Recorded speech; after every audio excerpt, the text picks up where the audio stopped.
Le programme intégré CEDEAO-UEMOA-UE pour la paix, la sécurité et la stabilité dans les pays de la région Afrique de l'Ouest passé en revue à Ouagadougou. Il s'agit de mesurer les progrès réalisés et de déterminer les défis restants.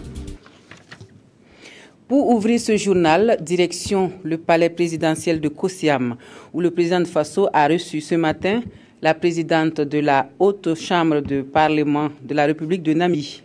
Margaret Nathalie Mensah William est allée évoquer les liens d'amitié entre les deux pays avec Roch-Marc Christian Kabore, mais aussi parler renforcement des relations de coopération économique entre les parlements namibiens et burkinabés, Jean-Eudes Bayala et Yolande Lompo. Accompagnée du président de l'Assemblée nationale Salifou Diallo, la présidente de la Haute Chambre du Parlement de la Namibie est allée rendre une visite de courtoisie au président du Faso. Avec Roch-Marc Christian Kabore, les échanges ont porté sur le renforcement de la coopération sud-sud. We are all members of the African Union. Nous voulons travailler pour le développement de la coopération en vue de renforcer le développement économique, social et créer de la valeur ajoutée au Burkina Faso et en Namibie. Nous voulons également faire en sorte que nous puissions faire des exportations vers les autres pays. Le président a souligné que nous avons ouvert les portes pour les contacts et les échanges d'expériences. Donc nous sommes là pour briser les barrières, qu'elles soient linguistiques ou autres, et montrer que l'Afrique est unique et nous pourrons la rendre prospère.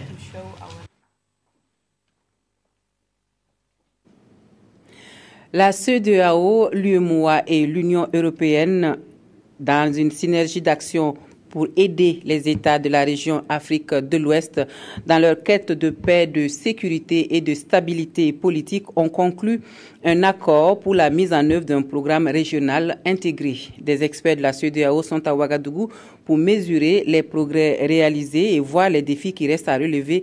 Issa Kafando et Estelle Judith Assogba pour les précisions. Les experts des ordonnateurs nationaux des États membres de la CEDEAO et de la Mauritanie balisent le terrain pour la prochaine réunion des membres du comité d'orientation stratégique prévue pour se tenir les 23 et 24 juin à Lomé au Togo. Un comité mis en place pour répondre aux faiblesses constatées dans la gouvernance du programme indicatif régional PIR. Nous sommes là réunis à Ouagadougou pour passer en revue les projets et programmes de ce programme indicatif régional sur le 10e et 11e FED, mesurer les progrès qui sont réalisés, les avancées, je veux dire, mais aussi voir encore une fois les défis restants. C'est en juillet 2015 que le programme indicatif régional a été signé. Il est financé à hauteur d'1,5 milliard d'euros par l'Union européenne, un montant destiné à appuyer les États de l'espace CEDEAO dans les secteurs de concentration comme la paix, la sécurité, la stabilité régionale, l'intégration économique régionale et la résilience. Ce sont ces différentes composantes qui sont proposées avec le partenaire pour leur mise en œuvre, pour nous soulager de tous ces défis, arriver à les relever et permettre à nos populations vraiment d'aspirer à une prospérité sociale et économique. Ces défis, une fois relevés, permettront aux populations de participer dans la dignité à la création de la richesse et au partage équitable des fruits de l'exploitation des ressources. Opération policière de lutte contre l'incivisme dans la circulation routière, on en parle encore. Une équipe de superviseurs était sur le terrain le 8 juin dernier, accompagnée de journalistes, pour un constat du déroulement de l'opération, interpellation pour non-respect des feux tricolores, pour défaut d'immatriculation. Un bilan à chaud sur place a permis de saluer les performances réalisées et de se satisfaire du recul remarquable de cet incivisme sur nos routes au bout de quelques jours. Mokhtar Ouedraogo et Ismaël Diloma Sirima. L'opération contre l'incivisme routier fait couler des larmes. Cette femme dit avoir respecté le fait tricolore et soutient qu'elle a été injustement interpellée. Après explication, les agents de la police disent qu'elle est arrêtée pour défaut d'immatriculation avant, chose que madame reconnaît. 2 carrefours plus loin, c'est environ 5 motos qui sont interpellées en autant de minutes pour non-respect du fait tricolore. Ils devront tous faire face aux mêmes sanctions que ce jeune homme qui vient de récupérer sa moto. Ouais, j'ai pris la leçon parce que j'ai payé 6 000 et puis j'ai allé au commissariat central à la gendarmerie pour récupérer ça. Une semaine tu as marché à pied, bon, avec des cours tu pouvais faire avec la moto. Donc mais ensuite tu marches à pied et puis tu viens payer 6 000 là. Désormais tu sais ce que tu vas faire maintenant.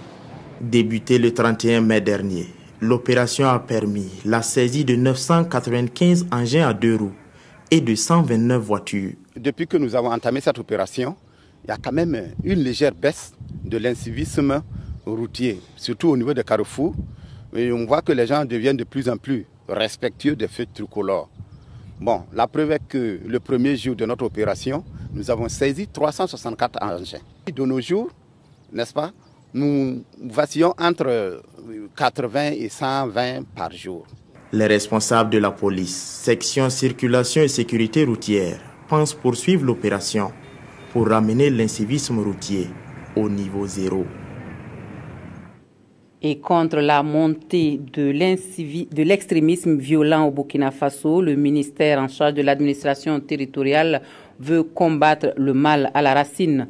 En collaboration avec l'ambassade royale du Danemark au Burkina, une réflexion a été initiée sur les mesures préventives et de lutte contre la radicalisation. Ibrahima Sombier et Mokunda Biri.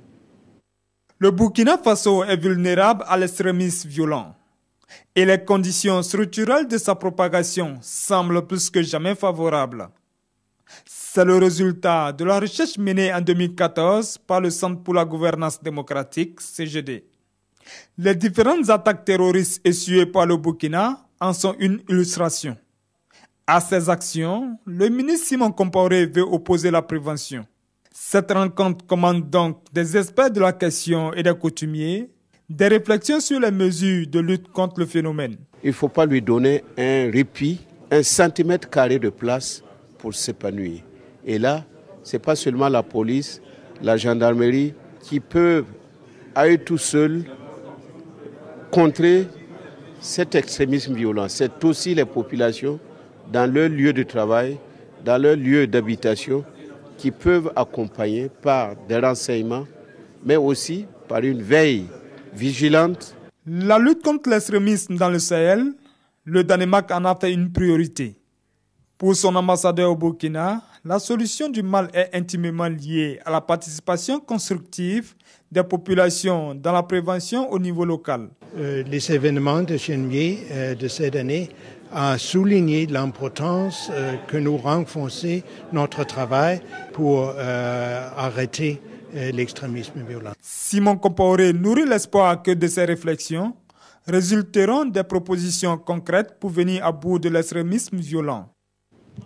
La coalition nationale de lutte contre la peine de mort milite en faveur de l'abolition de la peine de mort au Burkina Faso et elle veut le faire savoir aux autorités.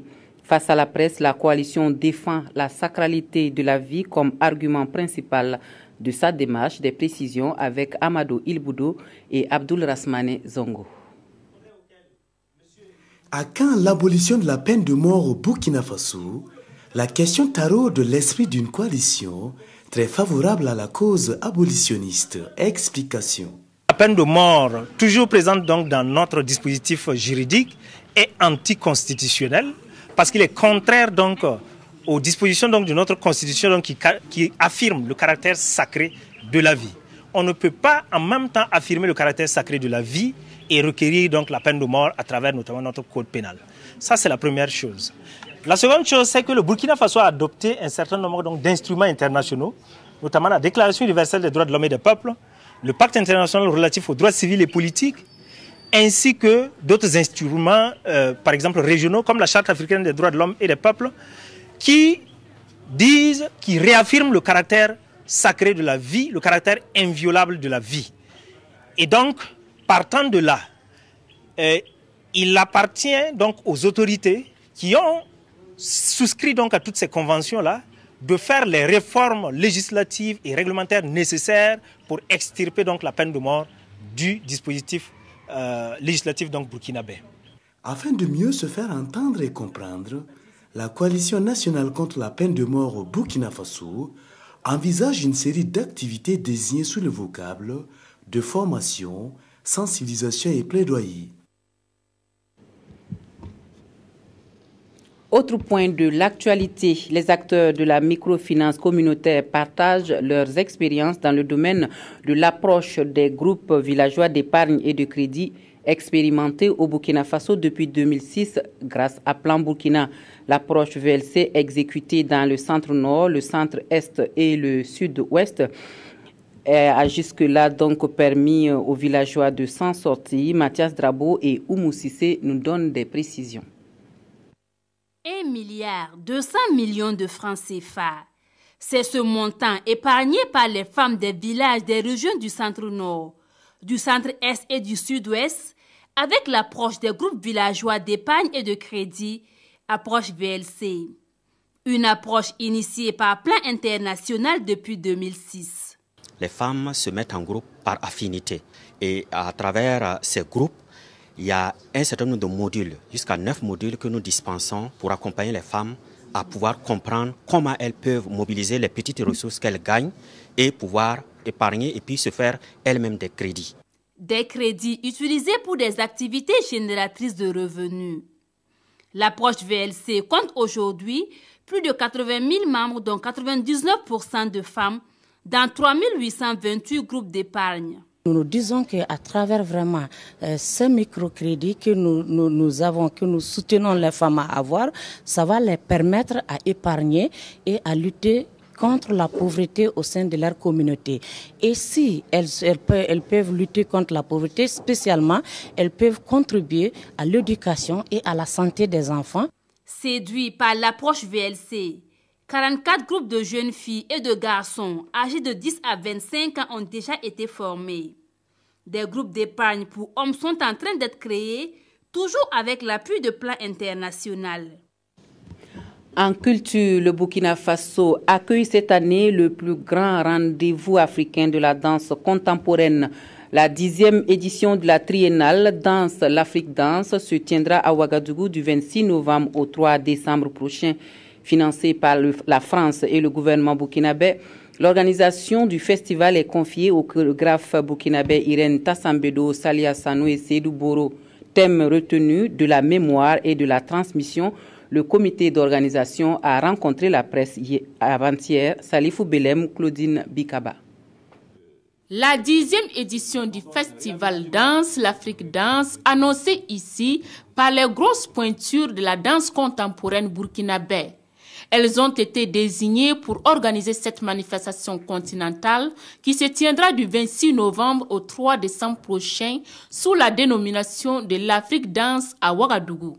Il a bénéficié d'un succès croissant auprès des professionnels de la danse et du grand public et jouit désormais d'une forte visibilité internationale, notamment médiatique. C'est en effet un espace de rencontre des programmateurs et professionnels de la danse du monde entier qui débouche sur de nombreux projets, contacts pour les danseurs et chorégraphes africains, parmi lesquels les Burkinabés sont en pôle position. Cette triennale est placée sous le signe de la mémoire et de la transmission.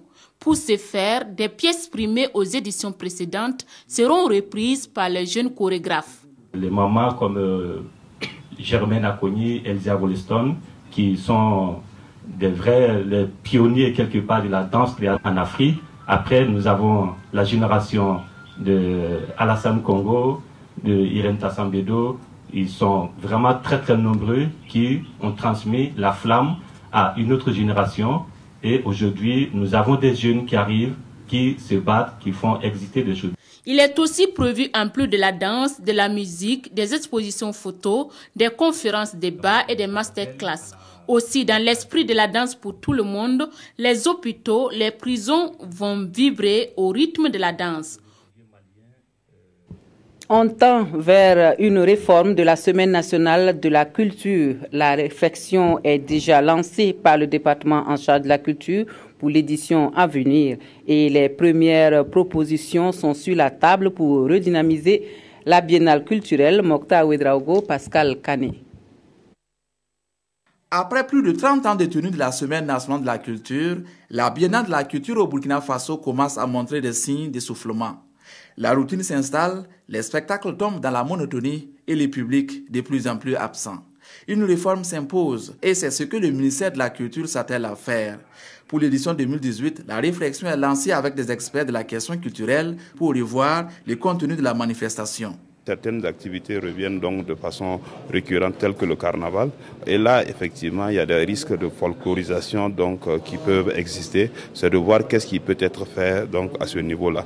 Également aussi, vous savez qu'il y a une critique récurrente qui revient donc au niveau des prestations en art du spectacle. C'est l'apparente monotonie des prestations. Pour cette première phase de la réflexion qui s'achève, plusieurs propositions sont sur la table. Les experts proposent entre autres de transformer la direction générale de la SNC en établissement public à caractère administratif, la suppression du carnaval à l'ouverture et la révision du mode de financement.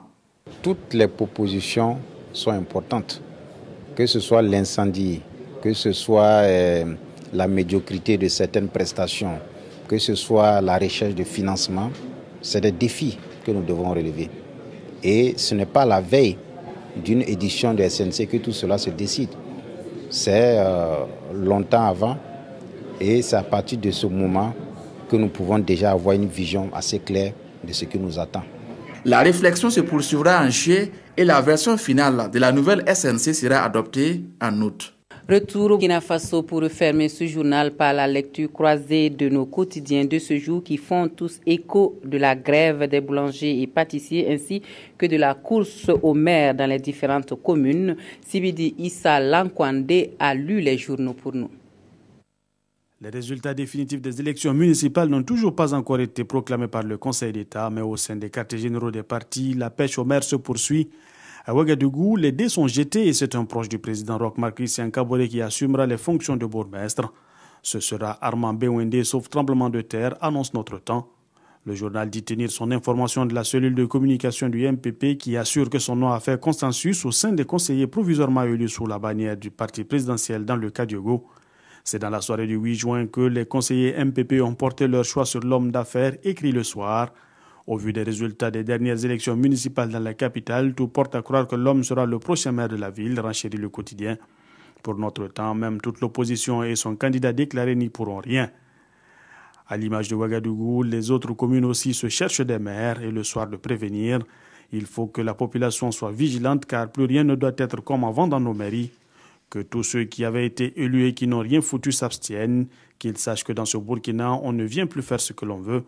On a besoin d'une nouvelle race de maires poursuit le soir, pas ceux qui transportent les mairies dans leurs mallettes et qui ne sont pas accessibles à ceux qui les ont élus.